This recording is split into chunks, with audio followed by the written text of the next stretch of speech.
Short hand और dictation batch के लिए प्ले स्टोर से अभी डाउनलोड करें राजहंस एकेडमी मोबाइल ऐप। 140 शब्द प्रति मिनट डिक्टेशन रेडी स्टार्ट।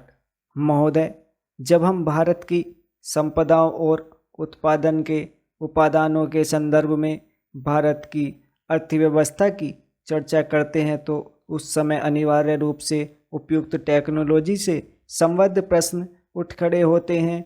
इसलिए कोई निश्चित उत्तर नहीं दिया जा सकता। यह तो अलग अलग उद्योग के लिए अलग अलग होगा।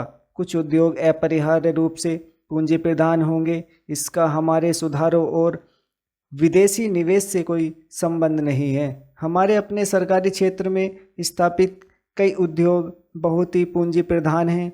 ऐसे भी कई क्षेत्र हैं जहां उत्पादन के श्रम प्रधान तरीकों का उपयोग होता है और वे प्रतियोगिता का सामना भी करते हैं। सारी दुनिया में हम आज यह देख रहे हैं कि एक जगह वेतन अधिक होने के कारण तथा दूसरी जगह सस्ते विकल्प होने के कारण उद्योग अपने स्थान बदलते रहते हैं।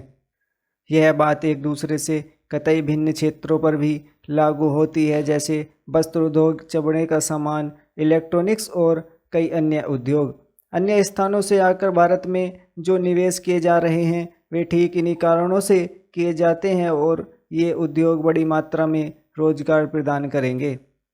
यह आर्थिक निर्णय लेने की स्वाभाविक प्रक्रिया का अंग होता है। ऐसा सोचना अनुभवहीनता ही कहा जाएगा कि भारत में पूंजी प्रधान उद्योगों की स्थापना लोग जानबूझकर करें, बिना इस बात पर विचार किए कि दोनों देशों में अपेक्षित मूल्य और हमारे सुस्थापित तुलनात्मक लाभ क्या हैं। उसी के साथ जहां पूंजी प्रधान टेक्नोलॉजियां और उच्चतर उत्पादकता तथा वेतन साथ साथ चलते हैं, उनका हमें स्वागत करना चाहिए, उन्हें टालना नहीं चाहिए।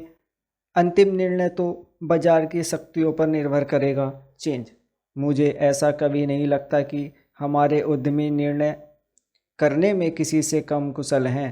तथापि यहाँ पर यह जोर देना अप्रासंगिक नहीं होगा कि टेक्नोलॉजी का चुनाव अत्यंत सावधानीपूर्वक किया जाना चाहिए। इस संदर्भ में विदेशी टेक्नोलॉजी का आयात करने वालों को देश में उपलब्ध टेक्नोलॉजियों की भी सावधानीपूर्वक जांच करनी चाहिए। सामान्य रूप से टेक्नोलॉजी का विलय और अंगीकरण उतना महत्वपूर्ण नहीं होता जितना टेक्नोलॉजी को तैयार करने की क्षमता पैदा करना।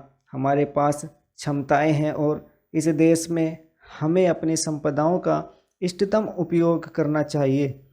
वास्तव में तो अपने ही देश में विकास और अनुसंधान करने का स्थान और कुछ नहीं ले सकता, तभी हम प्रतियोगिता का लाभ उठा सकते हैं, विशेषकर उस स्थिति में जब अन्यत्र टेक्नोलॉजी में विकास बड़ी तेज़ी से हो रहा है और उनके पुराने पढ़ने की दर भी बहुत ही ज़्यादा है।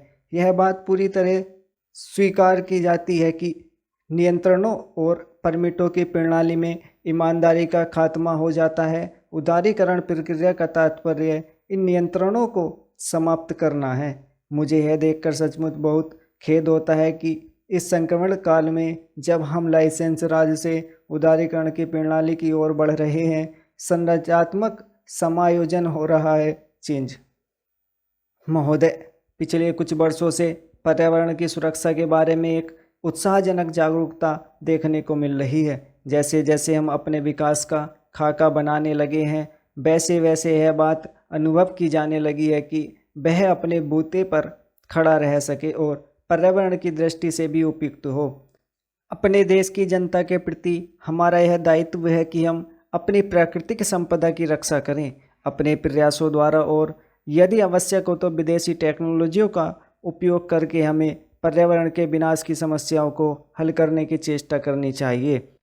असल में तो मैं यहाँ बताना चाहूँगा कि भारत इस दिशा में पीछे नहीं है, क्योंकि उन्होंने अब तक जिन टेक्नोलॉजियों का प्रयोग किया है वे विनाशकारी रहीं और उन्हें तुरंत छोड़ देने की आवश्यकता है। वे भी नई टेक्नोलॉजियों की खोज कर रहे हैं, इसलिए हम उनसे बहुत पीछे नहीं हैं। कमोबेश हम उनके साथ साथ ही हैं।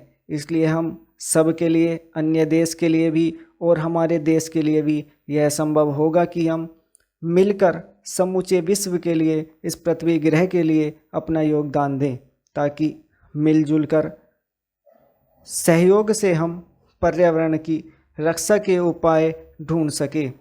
ब्राज़ील में 2 वर्ष पहले हुए विश्व पर्यावरण शिखर सम्मेलन में जिस सूची 21 को हमने स्वीकार किया था, वह इस बात का अच्छा उदाहरण है और मुझे विश्वास है कि इस कार्यसूची के अनुसार काम किया जा रहा है। यद्यपि कोई भी काम बिना कठिनाइयों से भरा नहीं होता, विशेषकर जब इसे जटिल विश्व में एक जटिल स्थिति में लागू करना पड़े, परंतु मुझे विश्वास है कि स्थिति आशाजनक है और यह आशा बढ़ती जा रही है। और जहाँ तक विश्व के पर्यावरण के भविष्य का सवाल है, वह पहले जैसा अंधकार में नहीं है। चेंज ऐसी टेक्नोलॉजियों को अपनाना संभव होना चाहिए जिनसे पर्यावरण के बेहतर स्तर कायम हो सके, प्राकृतिक संसाधनों को संरक्षण मिल सके और व्यर्थ पड़ी चीज़ों की बेहतर व्यवस्था हो सके। पहल करने के ऐसे कई उदाहरण मिलते हैं जिनसे पर्यावरण को होने वाले खतरे को रोका जा सका है और लागत की दृष्टि से भी बेप्रभावकारी सिद्ध हुए हैं। इस बड़े चिंतनीय विषय पर विचार करते समय हम सबको मिलजुल कर प्रयास करना होगा। हमारी सांस्कृतिक परंपरा विशेष रूप से प्रकृति और पर्यावरण के प्रति मैत्रीपूर्ण रही है, इसलिए हम अपने देसी ढंग से भी इस दिशा में बहुत कुछ कर सकते हैं। मैं जानता हूँ कि सुधारों का यह मार्ग फूलों की सेज नहीं है, विशेषकर इतने बड़े आकार के एक लोकतंत्री देश में। जिस देश ने भी इस दिशा में चेष्टा की है, यह उनके लिए बड़ा दुष्कर कार्य सिद्ध हुआ है। मुझे इसके बारे में कोई भ्रम नहीं है और राजनीतिक दृष्टि से भी इस मार्ग का चुनाव करना एक कठिन कार्य था। चेंज अध्यक्ष महोदय, नई तालीम में मेरी रुचि उसी दिन से रही है जिस दिन प्रातः स्मरणीय पूज्य महात्मा गांधी जी ने इस विषय पर विचार करने के लिए पहल एक सम्मेलन वर्धा में किया था, जिसमें देश के कुछ शिक्षा शास्त्री और राष्ट्रीय शिक्षा से संबंध रखने वाले कार्यकर्ता आमंत्रित थे। उस दिन से इस पद्धति की जिस प्रकार से जांच और प्रगति हुई है, मेरा उससे कुछ न कुछ संबंध रहा है। इसलिए मुझे इस बात की प्रसन्नता है कि आपने आज मुझे शिक्षा संबंधी विचारों को व्यक्त करने का अवसर दिया। यद्यपि मैं जानता हूँ कि ऐसा करने में बहुत अंश में पुनरावृत्ति करूँगा और हो सकता है मेरे मत से दूसरों का, विशेषकर शिक्षा शास्त्रियों का मत न मिले। इसके अतिरिक्त विचारणीय बात यह भी है कि शिक्षा के संबंध में केंद्र और राज्यों की सरकारें आज जो नीति बरत रही हैं, उसका मेरे मत के साथ कहाँ तक मेल होता है और मेरे मत में अथवा उस नीति में परिवर्तन कहाँ तक आवश्यक दिखता है। इसलिए मैं आशा करता हूँ कि मैं आज जो कुछ कहूँगा वह व्यक्तिगत विचार के रूप में ही समझा और देखा जाएगा और उस पर आप निर्भीकतापूर्वक और निर्लिप्त रूप से भाली भांति विचार करेंगे। यह एक मानी हुई बात है कि जो पद्धति आज तक प्राथमिक वर्ग से लेकर विश्वविद्यालयों की उच्चतम कक्षा तक प्रचलित है, वह वही पद्धति है जिसको ब्रिटिश सरकार ने इस देश में चलाया था और स्वराज्य प्राप्ति के बाद भी अभी तक उसमें कहीं कोई मौलिक परिवर्तन नहीं हुआ है। उसके लिए हम किसी को दोषी भी नहीं ठहरा सकते, क्योंकि जिस प्रकार शांतिपूर्वक हमें स्वराज्य प्राप्त हुआ, उसमें यह अनिवार्य था कि स्वराज्य के साथ साथ वह शासन पद्धति, शिक्षा पद्धति तथा सारा उपक्रम जो अंग्रेजी राज्य में प्रचलित था, उस परिस्थिति के प्रकाश में विचार करे और जो कुछ परिवर्तन आवश्यक जचे उसे अमल में लाए। चेंज इसमें संदेह नहीं है कि अंग्रेजों ने जो शिक्षा पद्धति आरंभ की, वह विशेषकर अपने राज्य को आसानी से और सुविधा के साथ चलाने के लिए जारी की थी।